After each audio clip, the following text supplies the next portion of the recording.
ఈరోజు తెలంగాణ రాష్ట్రానికి రెండవ ముఖ్యమంత్రిగా మా మిత్రులందరి సహకారంతో మా సహచర మంత్రులందరూ కూడా వయసులో చిన్నవాడినైనా వాళ్ళ తమ్ముడుగా భావించి వాళ్ళందరూ అండగా నిలబడి ఈ గొప్ప బాధ్యతను తెలంగాణ రాష్ట్ర పునర్నిర్మాణం విధ్వంసమైన తెలంగాణ రాష్ట్రాన్ని పునర్నిర్మించే బాధ్యత నాకు అప్పచెప్పినరు.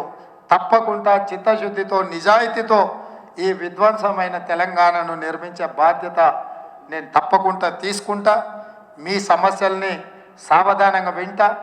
ఆ సమస్యల్ని పరిష్కరించడానికి నా అనుభవం అంటే పరిపాలనలో ఉండడమే కాదు, అనుభవం ప్రతిపక్షంలో ఉన్నప్పుడు కూడా ఉంటుంది. ఏమనుభవం అది అంటే గత పాలకులు చేసిన తప్పులు మనం చేయకుంటుంటే మీకు ఎంతో మేలు చేసిన అయితే. హైదరాబాద్ స్టేట్ ఏర్పడ్డ రాష్ట్రానికి మొట్టమొదటి ముఖ్యమంత్రి కూడా బూర్గుల రామకృష్ణారావు గారు పాలమూరు జిల్లా నుంచి వచ్చిందనే సంగతి ఈరోజు నేను మీకు గుర్తు చేయదలుచుకున్నాను.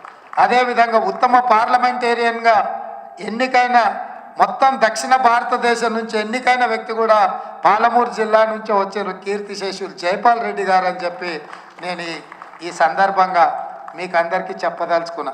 అదే కాదు, ఇక్కడ ఉన్న కాంట్రాక్టర్లు అందరూ మీరు శ్రీమంతులైనా ఆగర్భ శ్రీమంతులైనా, మీరు విమానాలు కొన్నా, మీరు బెంజు కొన్నా, గంజి తాగే మా పాలమూరు బిడ్డలు తట్టపని పారపని వివిధ ప్రాంతాలలో చెయ్యబట్టే మీరందరూ కూడా ఇంత పెద్ద బిల్డర్స్ అయ్యారు.